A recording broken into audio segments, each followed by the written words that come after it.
Police Finance Administration and Police Subcommittee meeting. Roll call. Let the records reflect that Mayor Lance, myself, and staff is present in the meeting. Communications, anything, David? No communications, Chair. Okay. Public comment. Anyone wishing to address the subcommittee on items that do not appear on today's agenda may do so. Just raise your hand and share your name and tell us what you have to say.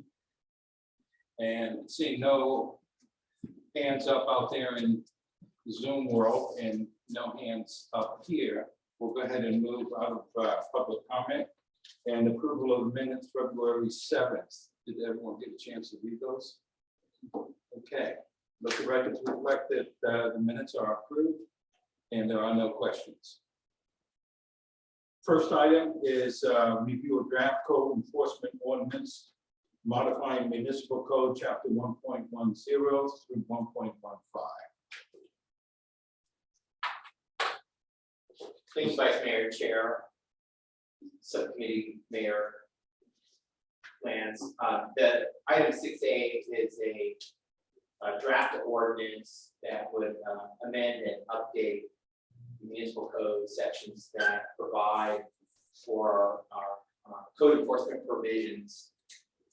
And most specifically, they focus on the administrative enforcement provisions within our code. What staff has found is that our existing municipal code requirements pertaining to enforcement of code enforcement violations result in ongoing kind of lengthy process. And what we did when we brought on our new code enforcement officers, collaborate with Robert Smith, who is serving not only as the city's code enforcement officer, but also for other similar sized cities, as well as Windsor in Sonoma County. He recommended some key updates to our ordinance to provide for a more efficient code enforcement process. So Mr. Smith provided some updates, which we in turn coordinated with our city attorney on drafting an ordinance. So basically, what the proposed ordinance would do is amend and update the current ordinance. So it's kind of some of the language in the ordinance is just a rewrite of existing language, but there are key sections that were updated again to provide for more efficient and timely process for addressing code enforcement cases, in particular, allowing us to move to administrative findings much more quicker process. Rather than often what happens is 6-7 months go by before we get to that stage. So the intent would be to be able to more quickly get property owners' attention in terms of responding to code enforcement complaints. So we're bringing this forward so that we can more quickly again respond to code enforcement concerns and do it more efficiently. These are similar provisions that Mr. Smith has worked on with City of Sonoma, as well as Windsor and Cotati, and updating their municipal codes to just be more current. Because our previous code, I think, was from 1996, so it was kind of time to look at it anyways, and update it, and we'll include it in your packet. And I want to note to the community that this item was the actual ordinance was provided after the agenda was posted, so it wasn't included in the packet. But anybody needs a copy, we have a copy of the file with the city. Do we give a copy? He did. In an email. Okay. I can forward it. Yes, Thank you.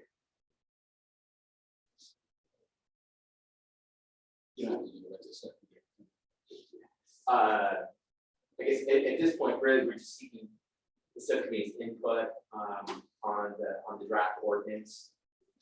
Our goal was to try to bring this forward at the next council meeting for introduction. Assuming council supports the modification, we would then bring it for second reading, to a second meeting in April 27th, and the ordinance would go into effect 30 days later. Again, this is really an update of our current ordinance. I don't know if there's anything you want to add.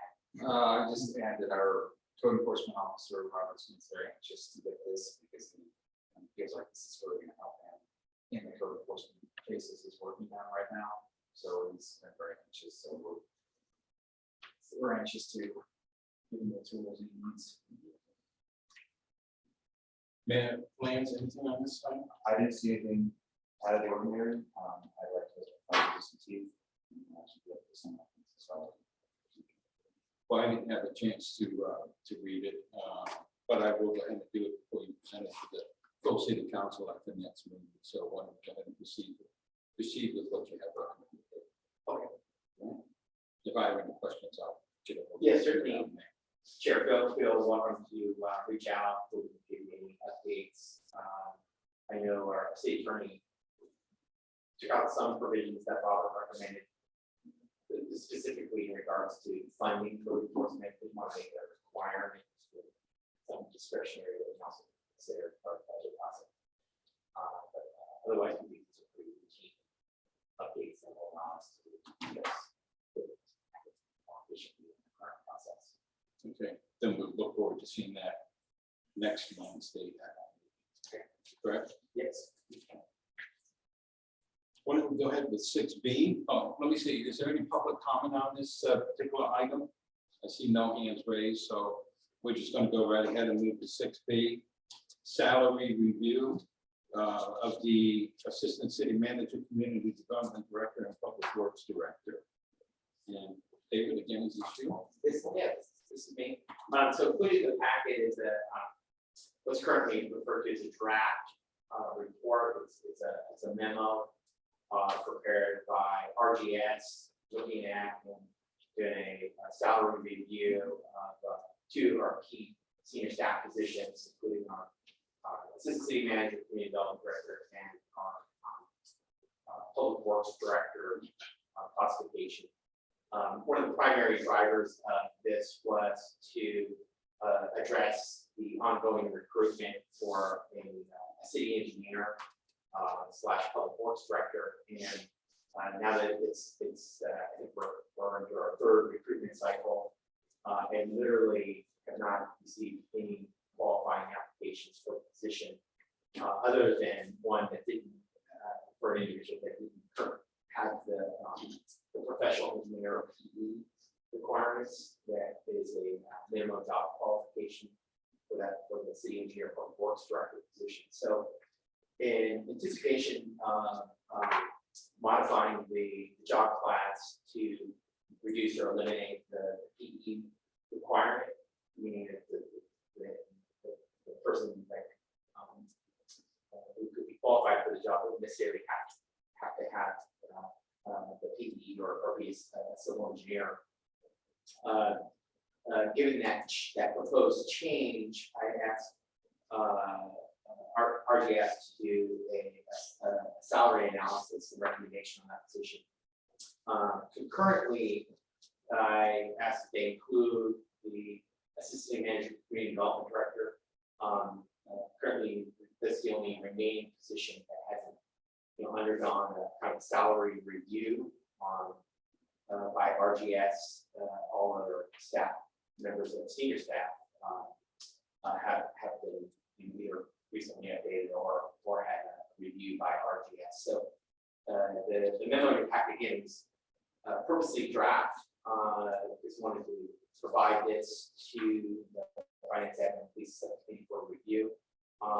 Probably from a timing perspective, the most critical item is the review of the Public Works Director position, because we'd like to bring it to council with support changing that class to enable us to go ahead and start the recruitment process again without the city engineer requirement, to see if we can get some qualified individuals to apply for that position.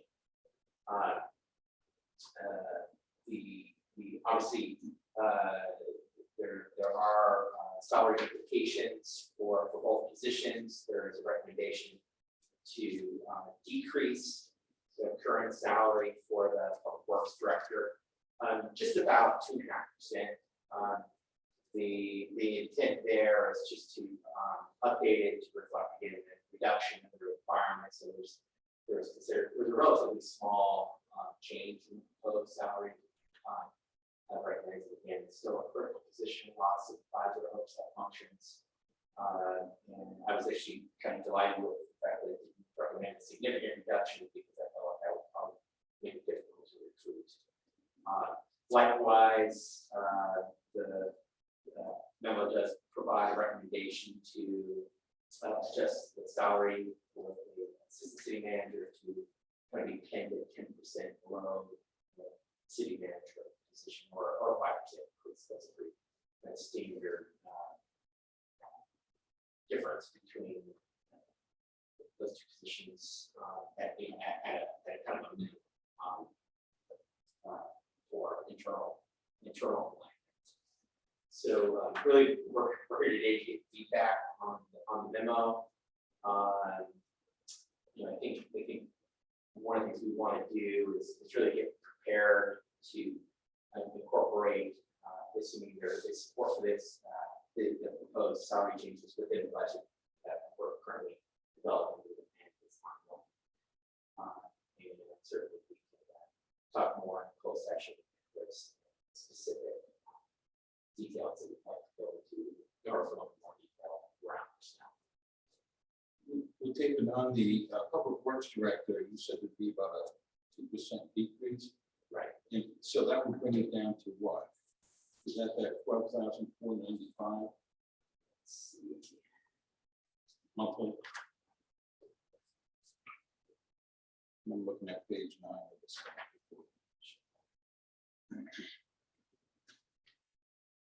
12,495. I'm sorry? 12,495. Yeah, that's what it's going to go to.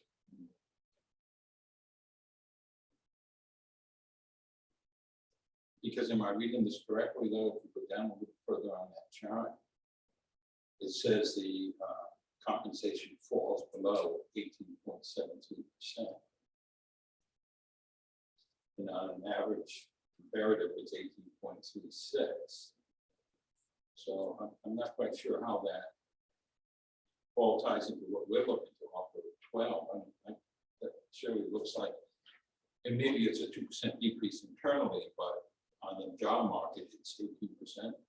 Right. So what our RGS did was look at our comparator cities, of course, that's Cotati, Sonoma, Guilford, Phoenix, Basketball, and as well as Calistoga.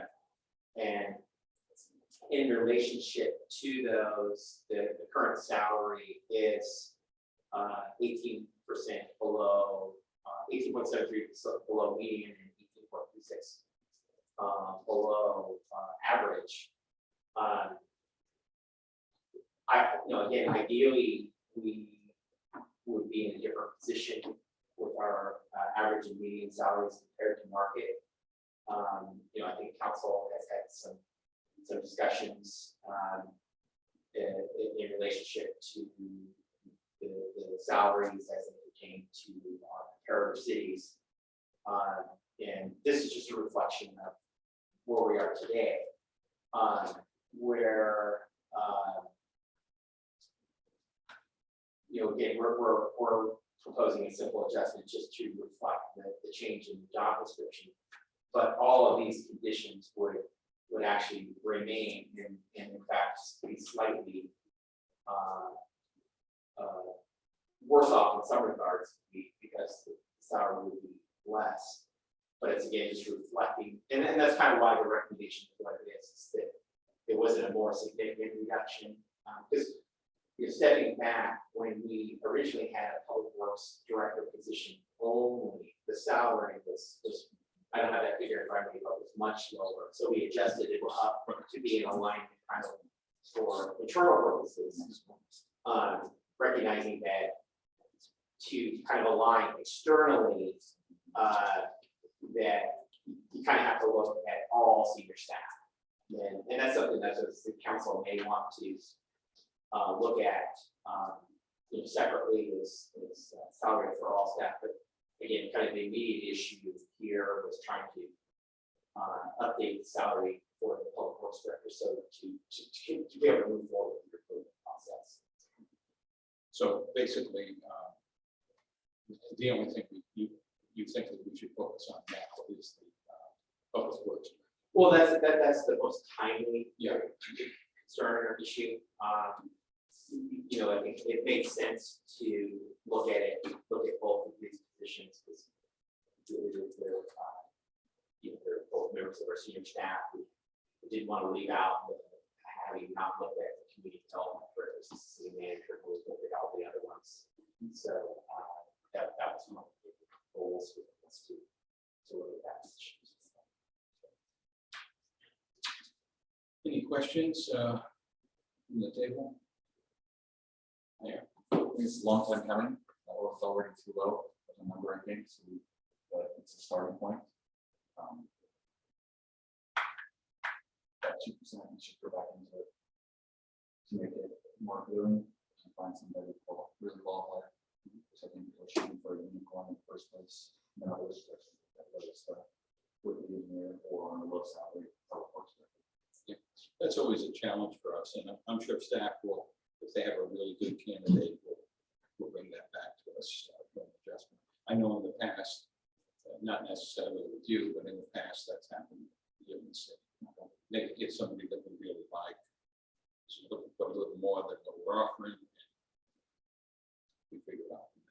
Vice Mayor, I think to the mayor's point, I mean, on the whole, the senior staff is below market, and it's We're 15% below market, right? Not 18.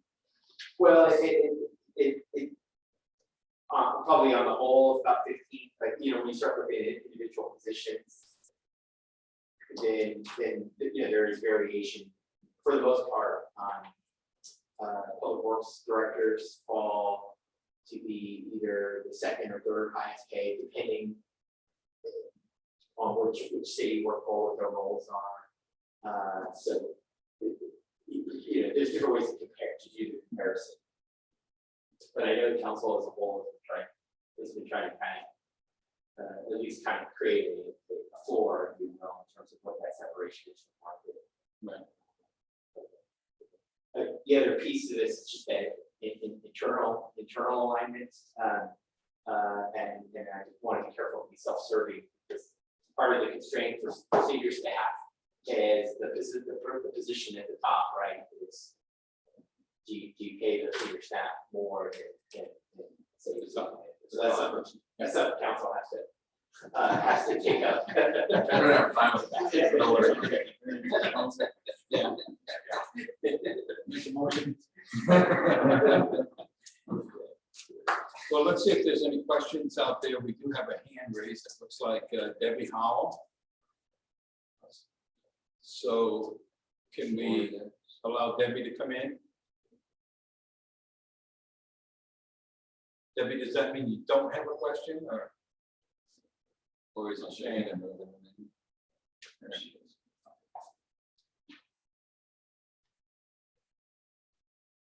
Debbie, you want to Sorry, unmute? There we go. can you hear me now? Yes. I just have one question. Are you actually reducing the public works current salary? Yes, well, David, yes.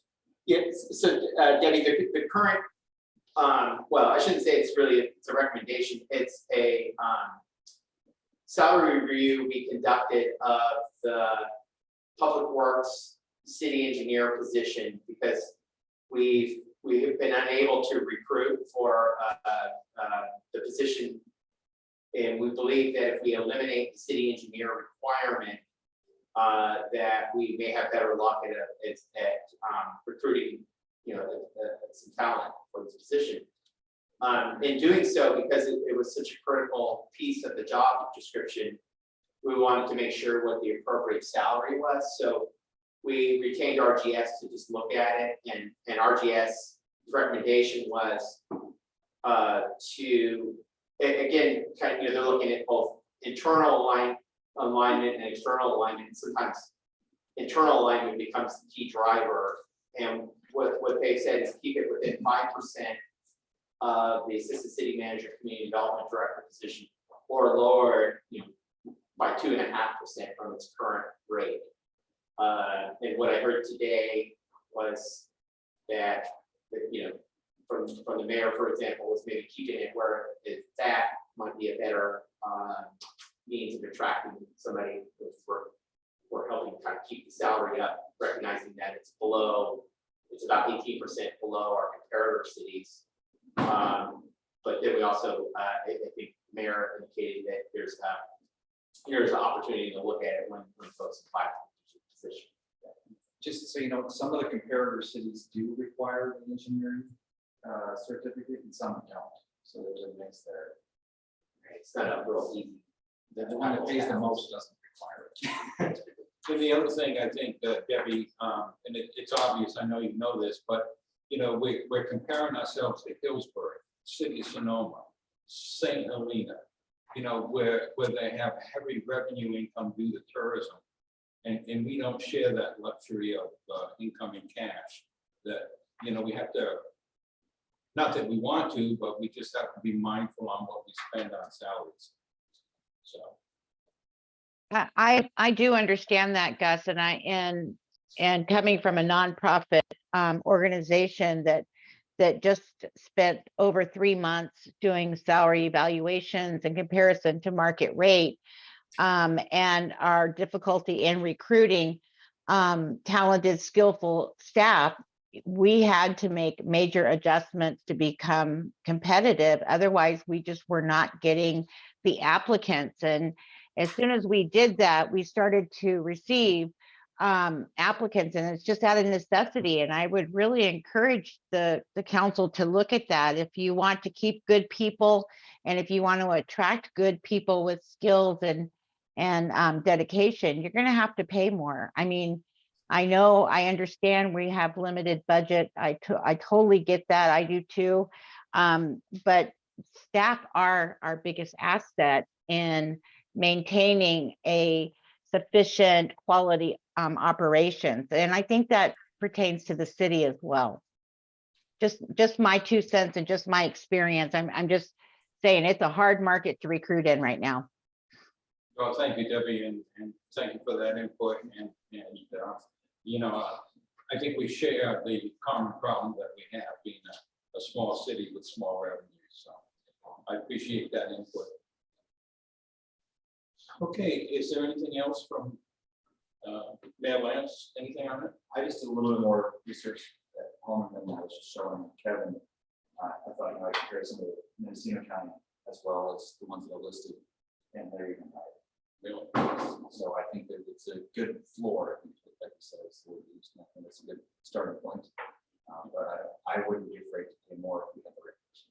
Because we need to have the top staff, or at least the top few people. Well, maybe at some later date, after we become fully staffed, we can do a comparison review of our top senior management. Because I'm sure that's across the board. We're behind everything. So. Yeah, there's actually some pretty good data in this memo itself. But we have a similar memo for now for the city manager position and finance director position. We did kind of independently with the chief's position. So we kind of City clerk. and city clerk, Yeah. right? Yeah. So we've kind of reset most of the salaries. Again, this was going to be one because the board of directors changed here. Well, I'll be off the council at the end of this year, so I'm really going to push for more salaries. The new folks can find me. So. I'm sorry. We're holding to that. So, with that being said, it's a perfect segue into discuss the proposal of recruitment services. Okay, well, included in your packet is a proposal that Shannon Peterson worked on obtaining from RGS, and we do utilize RGS just like we've done to obtain our temporary staffing. They also have an HR team, and they do a lot of work for our neighboring cities. So one of the things they the city's basketball recruitment services. And included in the packet is their proposal. This, we was kind of curious what steps they take to provide support during the recruitment process and what the cost is. And apparently they also have a unique connection to other public works personnel. So what I really want to include in the packet is just a copy of the proposal. What I think for our next stage, we are planning to go ahead and do our traditional recruitment process.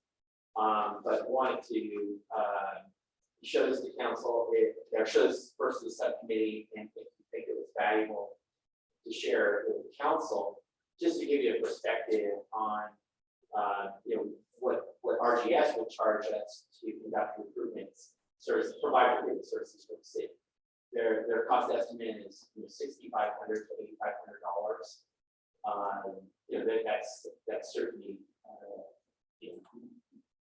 not a low cost compared to what we can do in house. But we have not used their services before. It's similar to hiring a recruiter, which is a lot more expensive, but not that same maybe marketing type of level.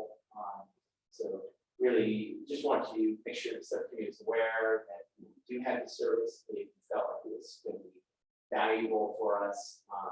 We would pursue retaining RGS to provide recruitment services for us. Well, you say 6,500 to 8,500. Yeah, I think it's on page 15. It says executive recruitments are estimated at up to 17,500. What would be the? That'd be like for a city manager position, because they probably move it beyond, say, well, usually there's a lot more materials. There's recognizing that in one case they work with staff, in the other case they work with councils, and vetting applicants, sending their interviews and all that kind of stuff. So it's a lot more work when you do that for city manager type position, and then say a high level senior staff position. And when you say they have a unique way of recruiting, do they go back and cherry pick from other cities? What's that unique way? Well, I think from what I have been what's been shared with me is that they do a lot of work for other cities, so they may have vehicles to get better word out than what maybe we've used to through our marketing needs to post positions. They also work with individuals, so sometimes just it's having that database of individuals that they can target directly that we don't necessarily have. They mail out those flyers to tons of cities. We get those all the time. Nice color. Headhunters. Yeah. Yeah. We screen them and report it. Yeah. Todd, Lance, any thoughts on this? No. I'm fine with it, David. I want to bring it back. When can we see this at the city council? Well, I get the immediate interest is for a public works director position. My thinking is that we go ahead and pursue our traditional recruitment and see if we get any hits, and if we don't, circle back with the proposal to the RGS, see if we can get a better qualified pool of applicants. Are you going to wait until we can't find anyone, or are you going to be doing this simultaneously with our at least I think the it's- approval of the council? Yeah, part of this is something we want to look at during the budget process. Because right now we don't have this in the budget, so we need to build that in and make sure we've got that flexibility. Council may want us to have that flexibility when we're recruiting for key positions, is to be able to have that budget in place. And I realize this is a recruitment service, but the next item, 6D, pertains to grant writing. I don't know, would this would they be, I mean, I know when I first got my job out of the military, I was subsidized by my salary with this company that took me in and trained me. Is there anything like this? Not that we necessarily want it for our senior management, but do they know any programs like this, like an apprenticeship that they could get us in addition to team management or? I mean, I just want to utilize that grant writing services from everyone that we contract. Sure, sure. And I think to your suggestion, Vice Mayor, we certainly can have a conversation with RGS, whether they have staff that provide grant writing services. You know, there's different alternatives, and this is actually probably what's on the agenda was to talk about maybe at least what I think are kind of the two top alternatives. One would be, you know, a traditional add a staff member dedicated to grant writing. That would be developing a job class, setting a salary, and trying to, you know, do the recruitment process. You know, I'm just not sure that you know, this current time frame that we see college grants up there is something we're going to see continuously, or is it going to, you know, fluctuate over time? One of the alternatives I think that we've been talking about and we've been building into our budget is to include money in respective budgets under professional services or other contractual services to be able to hire targeted grant writers to assist with different initiatives, because so many of the efforts that we want to apply for grants are are unique in some regards. So, for instance, with recent successful grant that we obtained for DVR, it's a really heavy water engineering grant, and our engineering consulting firm was kind of well positioned to do that work. So that's kind of how we're viewing it, is that one of the alternatives that we think is not feasible is really to make sure we set aside a certain amount overall in our budget that gives us the flexibility to apply for grant writers as needed. For instance, I can see, for example, the police department almost having, you know, set aside every year. There's so many of those law enforcement, emergency preparedness grants, you know, just for that, and then have kind of what we've been approaching at the budget session, so budget meetings, is include funding in our community development department, so the parks grants or planning grants, the money kind of in that budget, and likewise in public works. But that's why we want to come when we talk. There's a lot of interest in the grant writer, and I just want to make sure we're tracking with how you think that our approach is consistent with you know, the thought process, and if you agree with kind of including money in respective departmental budgets to help For that. Well, I guess where I'm going with this is, you know that, you know, I've had a second to kind of gather my thoughts a little bit. It's almost like with USDA, you know, we're a rural city and we're under 20,000 population, so there's special interest rates and what have you. Maybe there's some type of special grant out there for cities in a rural area to attract, not necessarily pay the salary, but to at least pay to get them in-house. Right, So right. is there a grant out there somewhere, either from the state or the feds, to help us attract more people to our city? Oh, I see. Kind of. So, Yeah, I'm not to that question, Vice Mayor. I haven't seen. I mean, there's been a tremendous number of grant announcements. It's kind of hard to actually keep track of all of them. You know, let alone the projects that we often, you know, the council and the staff should go for it. But I'm not immediately aware of one. okay. Specifically for recruiting. Okay. If there's nothing else, well, I think we've given you the non. Oh, I'm sorry. No, we've already discussed it. I think it's a great idea because we don't, all your eggs in one basket. Better plan. We were able to hire somebody from Hyatt to do a planning grant.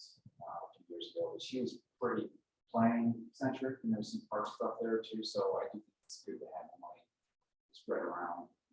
You'd be a really special person to be able to cover all of the different grants and all at once. Yeah, just like I said, they come in so frequently. I think right now, we're at about the $50,000 level. We're just trying to be fine with budget constraints. I could actually see where we put some additional line items in the budget. For example, I don't know the chief, when we, on the board with the police budget, we put money in the grant item. So maybe So yeah, I think you have 15 planning and 15 public works. For grant writing, already. was it? I thought it was 25. Or is it, Susan, you remember? Was it for grant writing? What the line item amount were? You're on mute. 25,000 and 25,000. Sorry, 50 now. Well, I think it's, and it looks like we're full blown on item number D now for grant writing services, but I just think it's important whenever we put something out for a consultant to do some work, the caveat should be, and provide us with grants that are available for this, and can you help us write them? You know, build that right into the contract.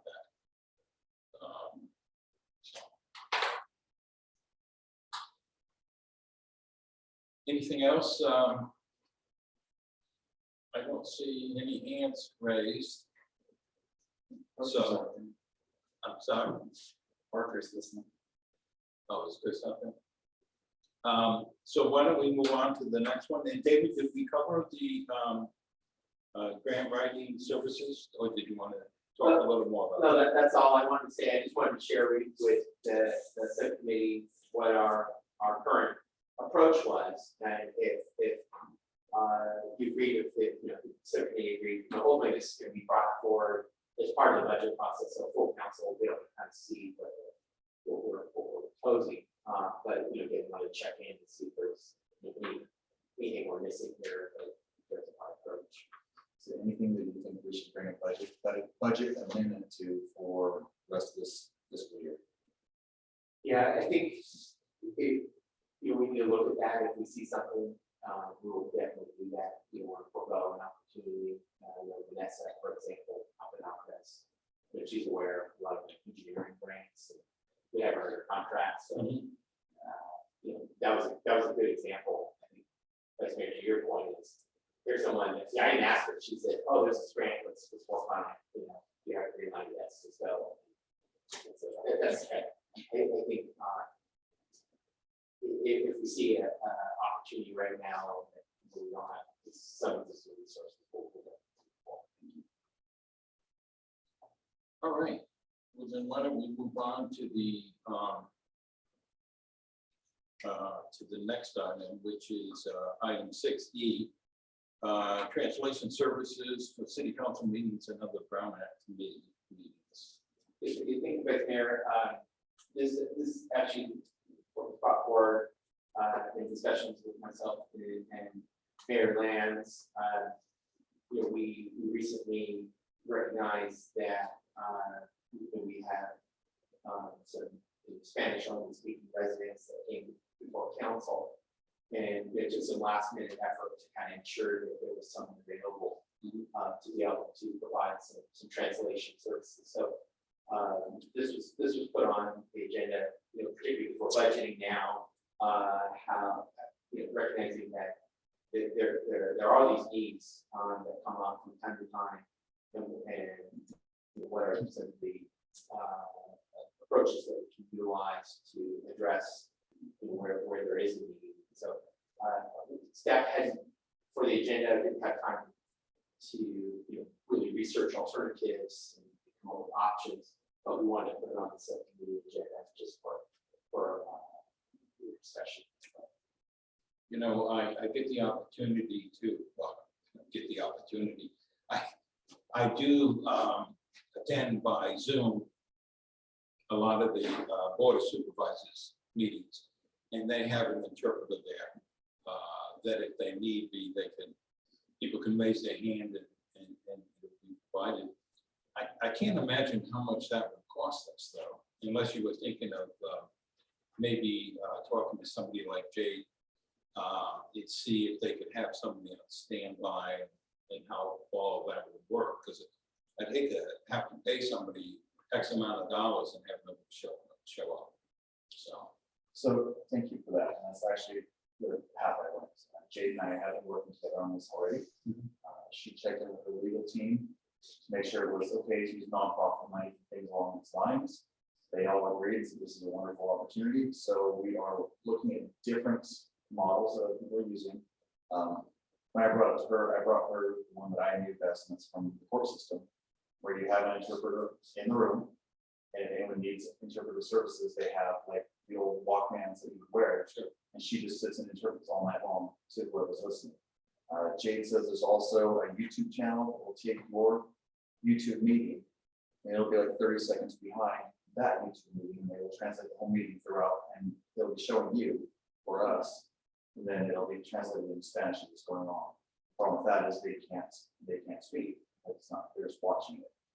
So we came up with a couple different ideas. I threw out numbers. I'm like, I don't know what it would cost, and I said I would like to pay like a meeting rate probably versus an hourly rate. I think we probably would benefit more that way. I know it was around $100 an hour when I was in the court system. That's a decade ago almost, since I was working with the national courts. So looking at it that far out, if you think you've got somebody probably at $100 an hour, or say $200 a night for them to come spend their meetings, that's a pretty cheap cost. But she was looking at different people, talking to people, and they come up with some different ways to do that. Good. But, Glad to see you run and talk about it. I mean, I've been on the council for quite a few years, and I've only seen 2 instances where we could have easily translated it. But well, the thing I noticed different, Gus, and I'm sorry if I interrupted you, is over the past 15, 20 years, people are starting to come more out of the shadows and take part, and I want to encourage that. And like I said, I want to look for solutions. It's not pushing really hard to make these solutions. And I felt bad when those people were there and they couldn't speak and didn't know even what was being said, that it was their turn, and it makes me feel bad. Especially when the older gentleman talked last, I've known him forever, and he's been here 35 years.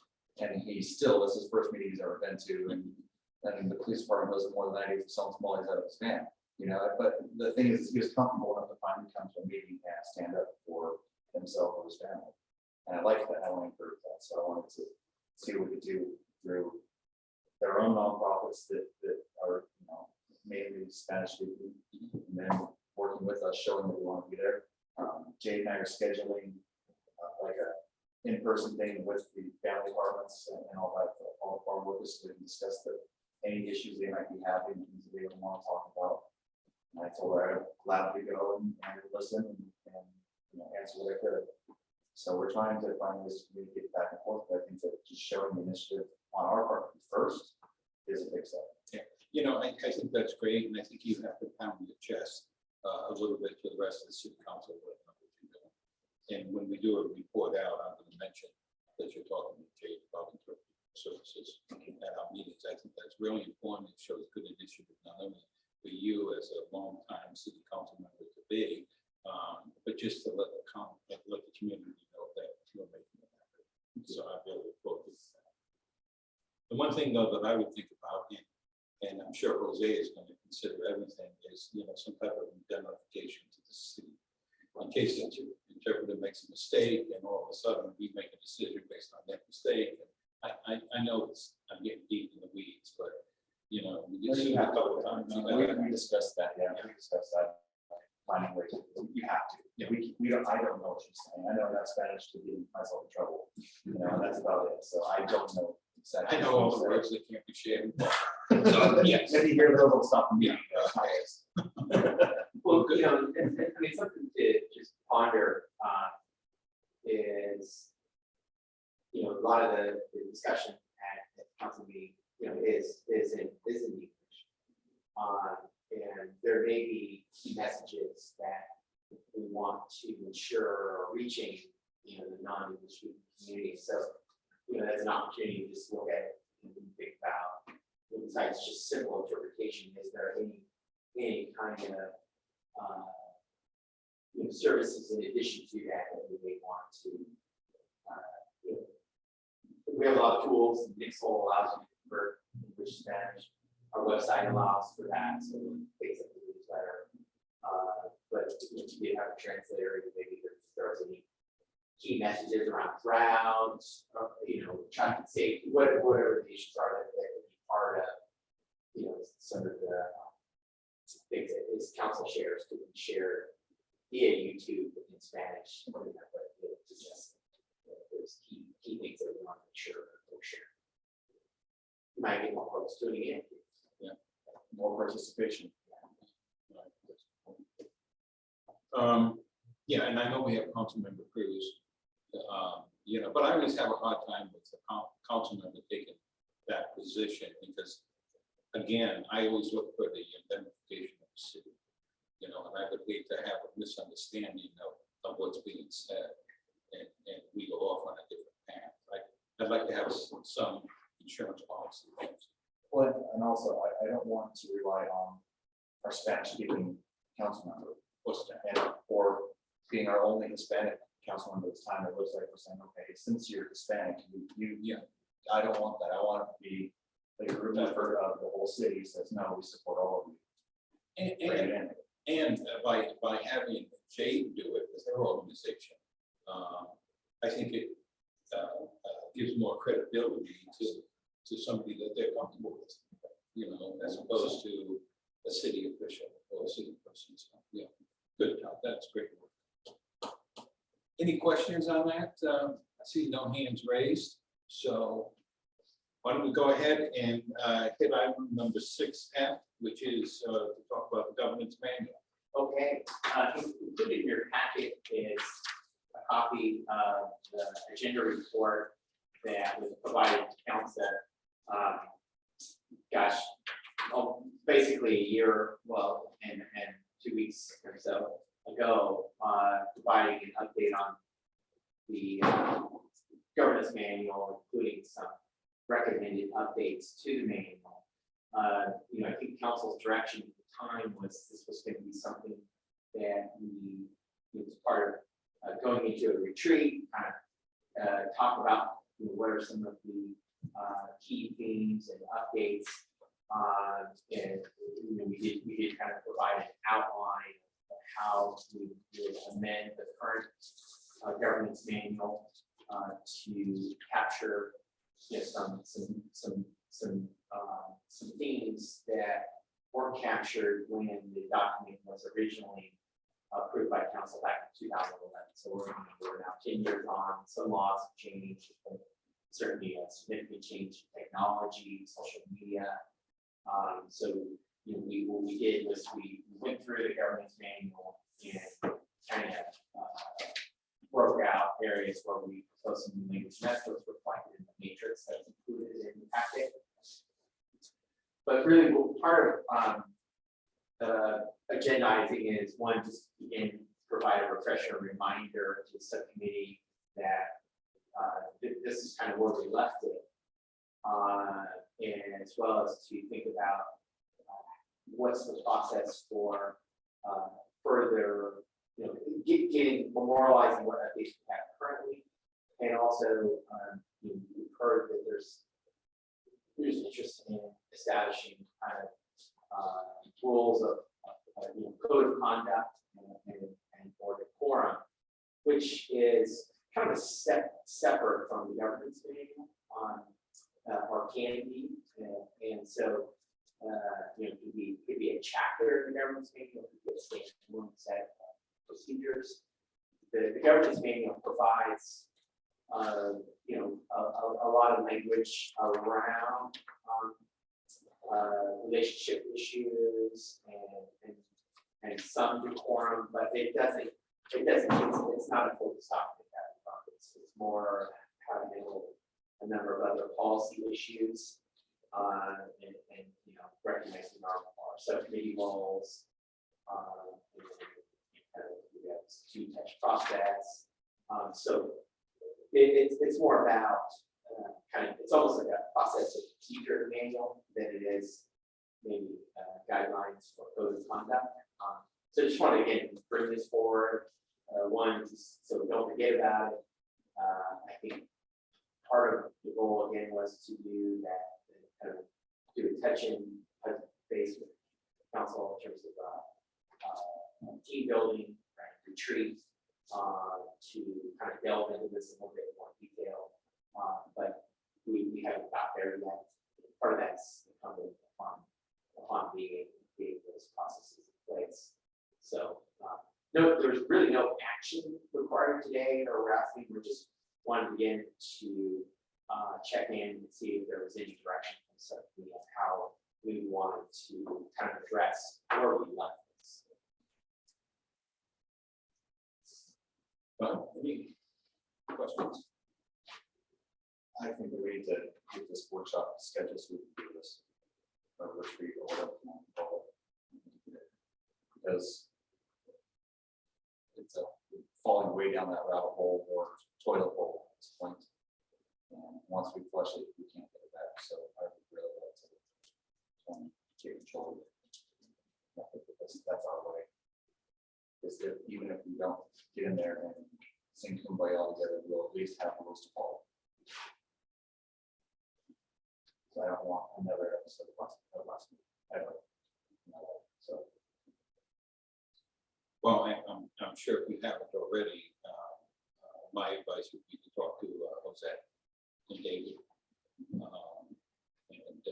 get some guidance on how to handle members of the public and people that sit on the dais, whether they be council members or senior staff that don't quite listen.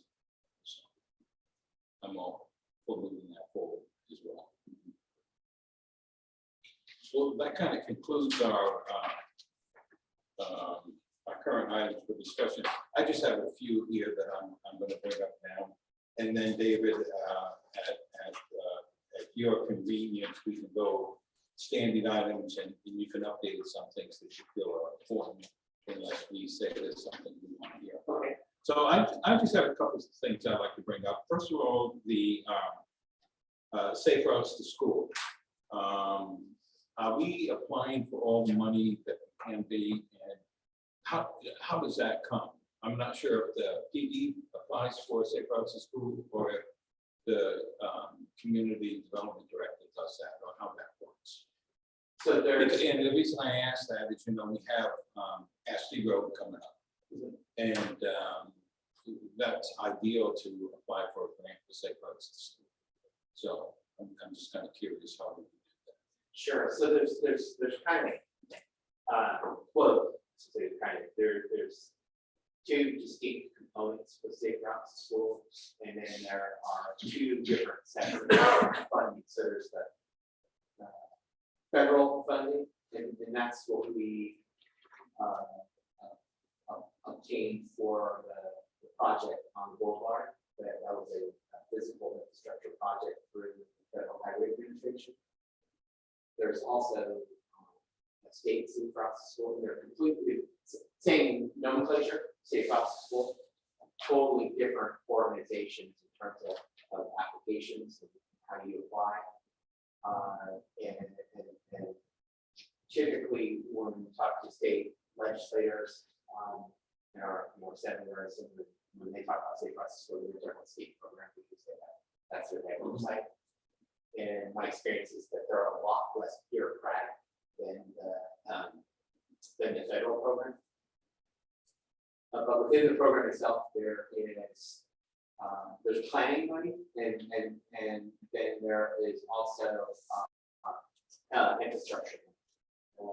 The planning money tends to go into things about how do you get kids safe in school, and looking at different programs. For instance, I applied in different capacities for safe routes to school. You look at how can we do what are called walking school buses, and you actually walk with parents and point out deficiencies where that's when you develop a plan. But then there's the actual where you apply for money to conduct physical improvements. So usually the physical improvement piece would fall kind of more under public works. And the program piece could fit in police, often fits in community development or a combination there, because there is a safe, public safety component to the planning side. So it's all over the board, Vice Mayor, in terms of whether you want to do planning, fund physical infrastructure, whether you want to be feds and you want to be state. I think there's probably a better likelihood that we'll be successful in the state process, given our the challenges that we went through just on that small number of years that those construction, and that's just an area we need to do more work around the planning side in terms of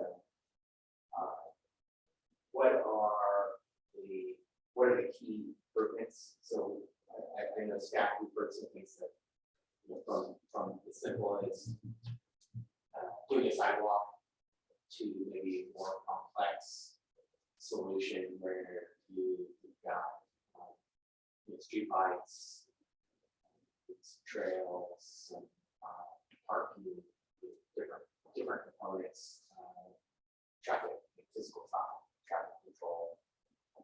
And I think where we are as staff is kind of trying to get our arms around what's coming up with a plan. I think it's where we're going with it is the recommended next step. And so we're putting the money in the budget for this next fiscal year, and then also seek grant funding more available to help with both planning and folks.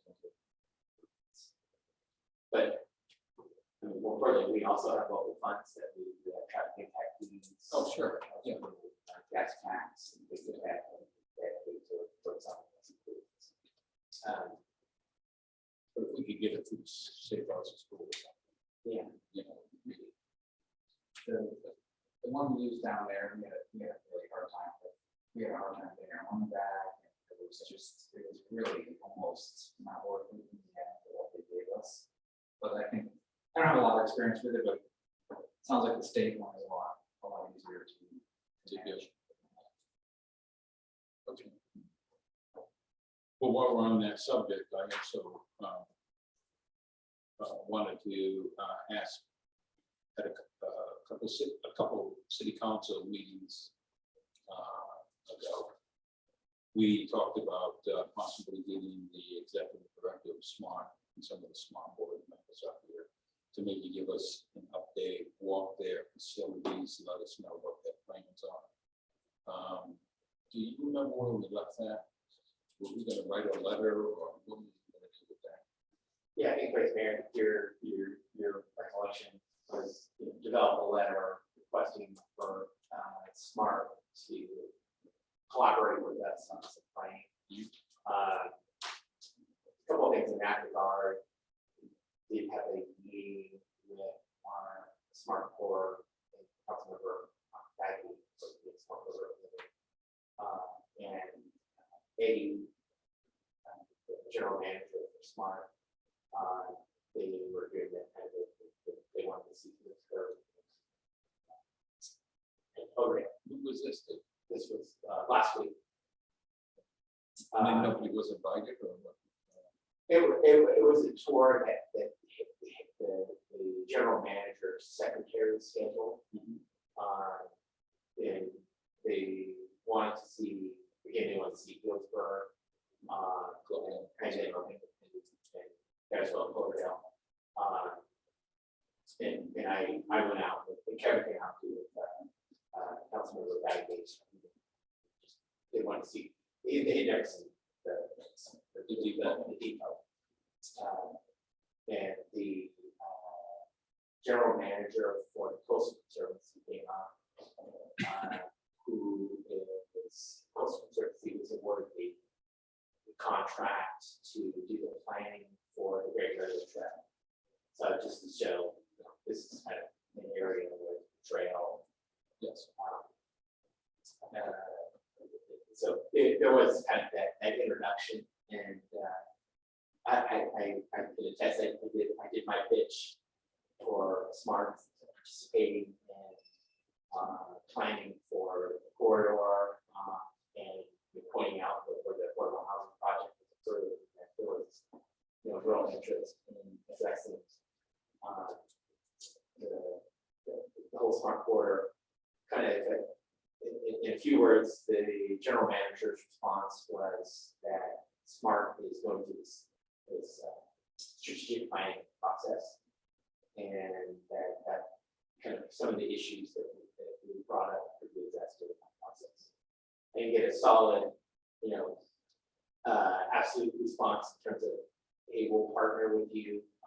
That's something I think they're trying to figure out what their future direction is. I mean, my comment was that our citizens or residents are paying taxes, but they're seeing very little benefit in terms of having access to smart training in Cloverdale to see their residents. So that was the extent of the conversation. So it was, did he say anything about the shit house or the blue building they have down there? No, it did not. About cleaning it up? Or anything? It was not Did a- he press him on that? I didn't press him on that. That's there. It was more of a kind of just play it in. I think your request was a more focused meeting. Yeah. And I think we're still there in that, or at least a conference call. And kind of go, have an agenda and kind of go over some. Well, there was an article in this week's Press Democrat, I think it was this week, about the new vision, I guess. Yeah. The strategic planning. Yeah, and I don't think, let me see, no, I know it did include Cloverdale. Okay. In Subcommitee. Yeah. There's a meeting on April 6th for the Smart and planning for the future. Yeah. And so I think that we will get someone person. It's just a Zoom meeting, but Well, is that Thursday? that'll be Wednesday.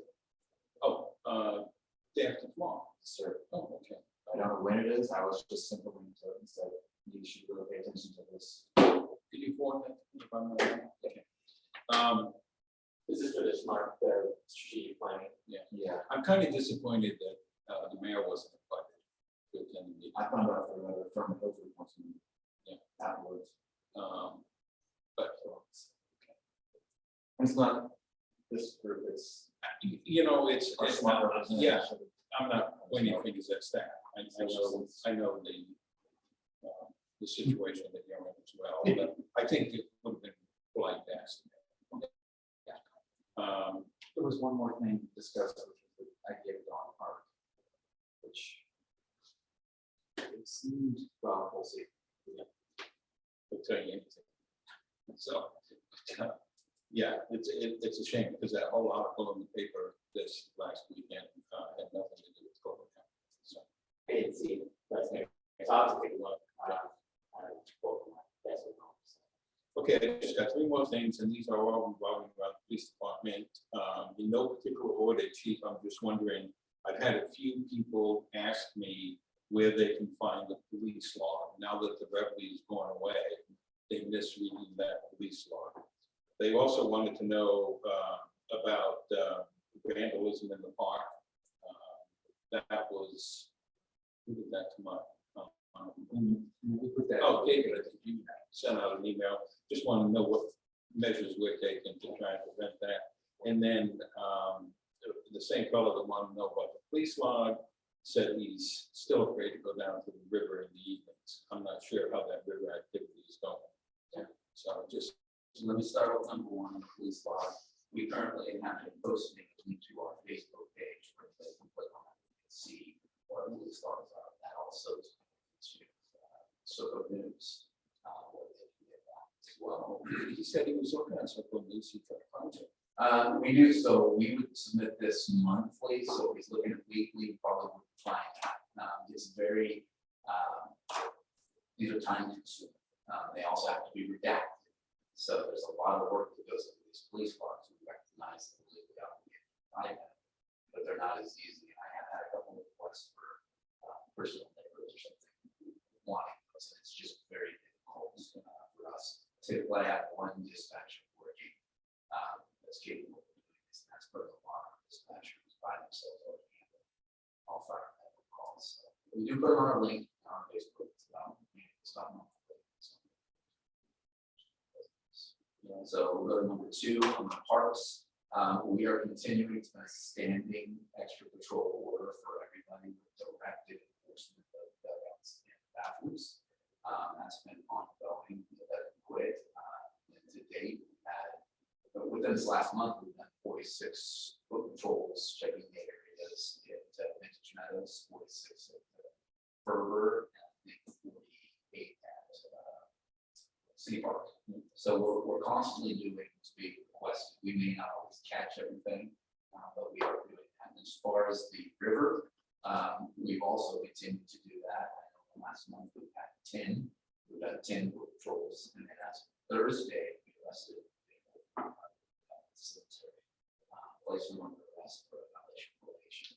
I'm going to double check this because this is where I saw that they were arrested for unlawfully starting the fire. I need to confirm that.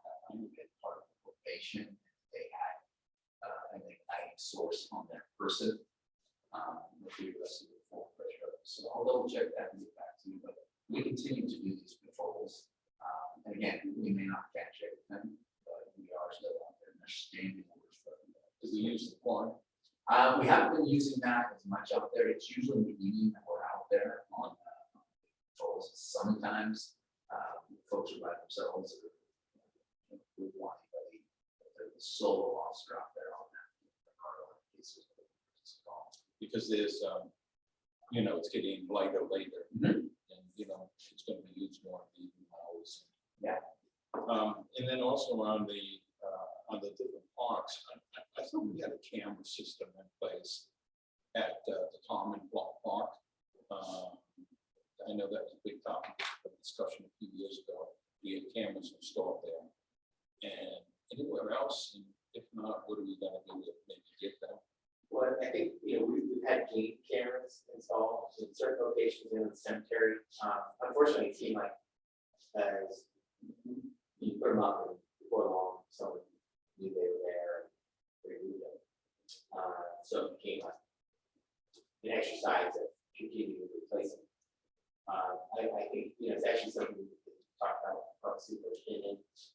And, I think it may be time to move beyond to, game camera to something that's more real time, which I think that's where we look at internet in our parks, because that's going to be critical, having IT with cameras with internet connectivity. So to kind of See it live. yeah, you can, but in addition to looking at those types of solutions, the call in the newsletter was, for instance, I was surprised at the activity at Ferber Park, and no one reported it. They were clearly, according to Hector, using a brick or a rock to break into the irrigation controller that had to generate some, wasn't quiet activity, and that's why in the newsletter it was kind of a call to make sure if you see any suspicious activity, call the non-emergency number. And say something's significantly urgent, we'll call 911, but I think they get to the same place, right? But one's prioritized over the other. Just we try to encourage folks to keep eyes on, and if they see anybody at parks at night, just give it a ring. That way, if the officers they're on patrol, make sure they have an extra look. Because I don't think it doesn't seem like it's a hit and run. It seems like it's something that there's people there for a little bit of time. Well, for me, and I think I can speak for the rest of the city council, I'm really proud of the parks that we have in the city. You go in the bathroom, there's paper towels, there's hot water, and I don't find that in a lot of public places. So I'm really proud, and I need to see some individual just come in and ruin that for everyone. So the more aggressive we could be, the better, and particularly with the new one being installed at the plaza, Now, I know we're gonna get cameras on that, and it's gonna be monitored live, but, in having patrols, it's just luck if you catch somebody, you know what I mean? But, you know, just a question on all those patrols that we get on the different lots, does that include lockup time and open time? As far as, are you talking about curfew? No, when you go, when you gave me some statistics about the number of patrols that were done, is that the time they lock up and they open as well? I'd have to check Yeah. on that. I'm just giving you what our dispatch shows for how many times we go out for patrols in there. Okay, I wasn't sure if that was, we, on that count. And then lastly, I think I read somewhere, Todd, I know you're still on the schools, city subcommittee. I thought I saw something with a recruiting for a police officer or something. Did I read that somewhere? Or did I dream it again? But I thought there was something with the school district was. We're discussing it because there's different things in contracts. They're required to have us on those things. Or contracts with the city and the school working together. So there's some talking going on with the contract. I thought I actually saw the application. Double check. Yeah, I'll meet it tomorrow. I don't think so, but I'll double check. Nothing. Little extra on that, if you don't mind. I met with James Bull last week and the fire chiefs. And one thing was said, we have $100,000 to spend towards vegetation management along the river park to finish it. And so there's 30,000 from the county, 30,000 from another fire budget that we're going at, and then we're going to do whatever is necessary to get the rest to make this happen. So how it is. They want to open it all up. Jason Jenkins is working on a control burn in another area where a lot of the homeless have been destroying stuff and causing fire issues every year. And so he's like, we're gonna go in there and just burn before they get a chance to catch them fire. So that's a good thing for that part of it. It's going to continue getting figured out where people won't be. But something I found out today, I was told there's a group of people down the river this weekend, just hanging out with families, going up and down in a vehicle they're not supposed to be in. And they put out 6 fires themselves. They said that were left burning in the bushes between Fall Coast and the Fairway. It's the area we were in. So I'm going to call the SO and say, hey, it's time to start clearing these guys out. They're already starting fire. And they were unoccupied fires. They're literally just burning. So they were stopping them by putting fires out.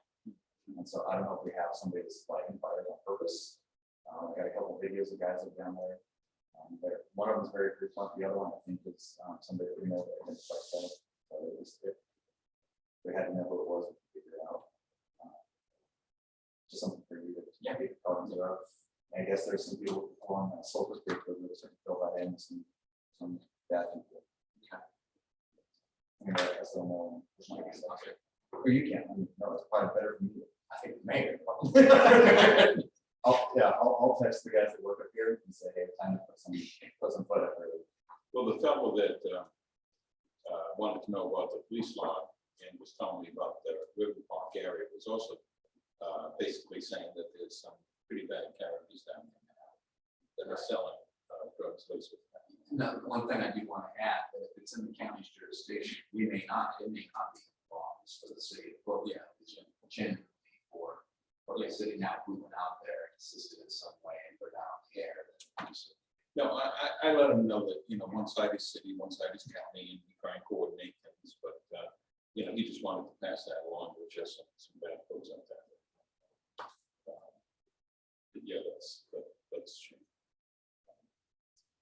Do you know Brandon Bannon is still the sergeant for the city that he's doing all the homeless stuff? And then also,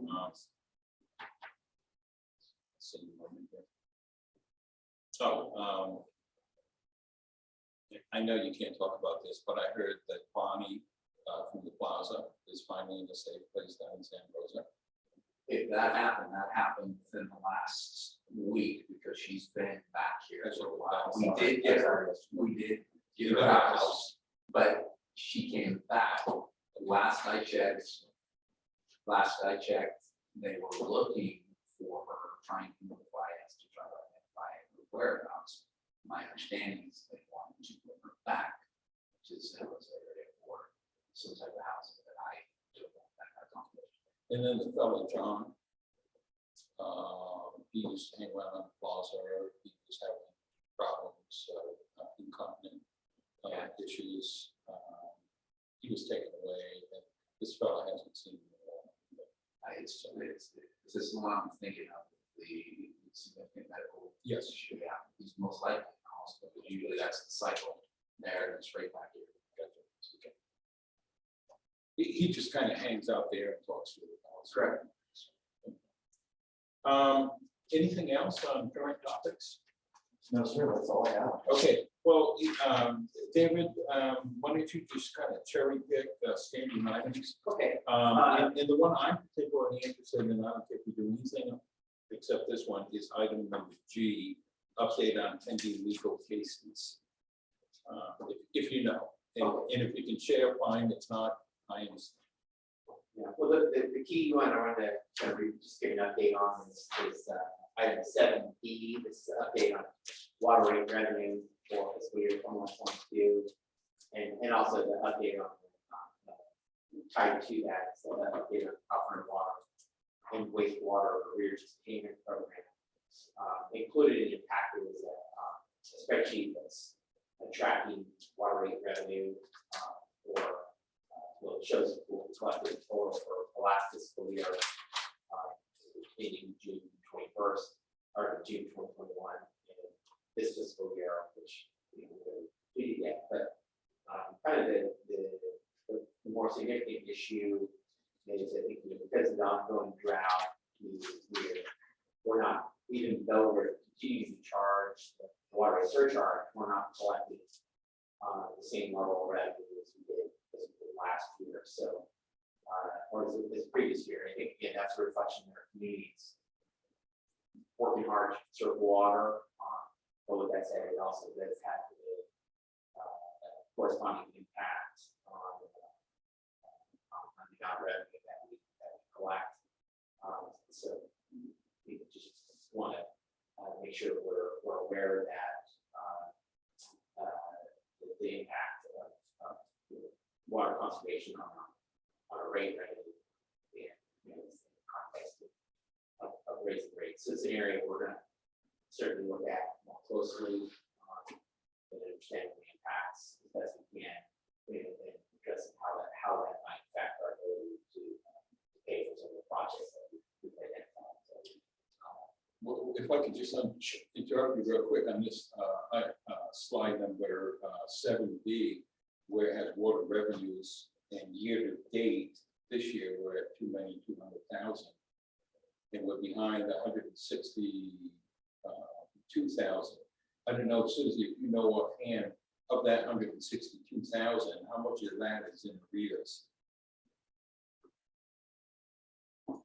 I'm sorry, I'm having a little bit of difficult time. while she's maybe Susie or Shannon, if you can look that up, we did apply for an obtain funding through the state for under the water bridge program. The challenge was that they gave you a very finite period of time when you calculate what was outstanding, and so the amount requested was certainly less than what the total amount of unpaid bills were. And then because of the way water expenses or how customers their payments are accounted for, it's the oldest payment first. So some, even though they were behind, some of those older payments were made up to date by subsequent payments by the customer, which then didn't calculate as being within that period, even though they're still continuing to run an arrears going forward. They're playing catch up. Right. So we were able to kind of make some of their accounts maybe not whole, but cover some of the gaps in their accounts for those periods of time, because it was a very time-focused period of time when we had to analyze when those payments were in arrearage. So there was, because of the way the state designed it, we actually had to return money, we go through a specific accounting process and return money because some customers had made payments, but not meaning that they were made whole, because they might have, their payments were made, and then now the outstanding amounts were on later bills that won't be this defined period.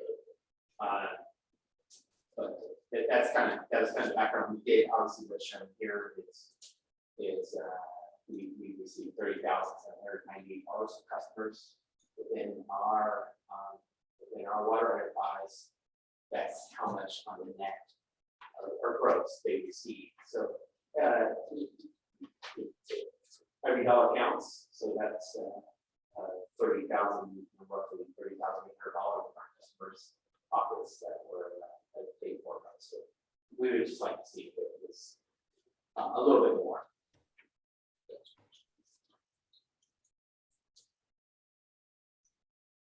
So guys, your question was, Basically, of the 162,000, how much of that equates to the delinquent portion? I mean, is it lack of usage, or is it delinquency payment that accounts for the negative 162,000? it's really the reduction. And from my perspective, what this shows, when it shows it as revenue when it's billed, even though it may not be paid. Okay, Does that make sense? We so the way our accounting system treats it it's is an accrual basis as Yes. opposed to cash. yeah, exactly. So the 162 is the actual reduction in the amount of revenue that we've experienced. Right. Over the same time period. And that also accounts, it takes into account that we get $30,000 so $8 water or sewer. Thank you. Mr. Mayor, any questions? No, sir, that's very clear. All right, David, whatever else. So Yeah, I don't, oh, well, you want to ask, you're asking about the pending legal cases. Really, the most significant pending legal case has to do with the Vista View slide repair project that is currently being addressed through our insurance provider or risk management agency, Sierra/Renit, and they're currently working on our legal response. So nothing's been decided on that. Nothing that I don't want to talk about here. We want to talk more about in closed session. Okay. And anything else on that list? No other updates. There is the cannabis revenue report that Let's see. we expect that to really start to see going forward some changes to that based on the changes in the tax rates. Our finance director did publish the new report forms online, pushing that out to the cannabis industry and our one member doesn't identify with the cannabis industry for what they updated taxes, and those were retroactive starting March 1st. The payments for March will be due April 30th. So if they overpay, it's okay, right? The one that doesn't identify, if they still pay 4.5%, it's okay. We'll take it. We'll take it. We'll probably, I would assume Susie, she'd probably return it if it was overpaid, or maybe counted against a future liability. Well, Mayor Lance, do you have anything else before we adjourn the meeting? No, sir. Okay. Future agenda items, go to the order. All right. Let's adjourn. Okay. Susie, thank you. Shannon, thank you. Thank you, Lloyd.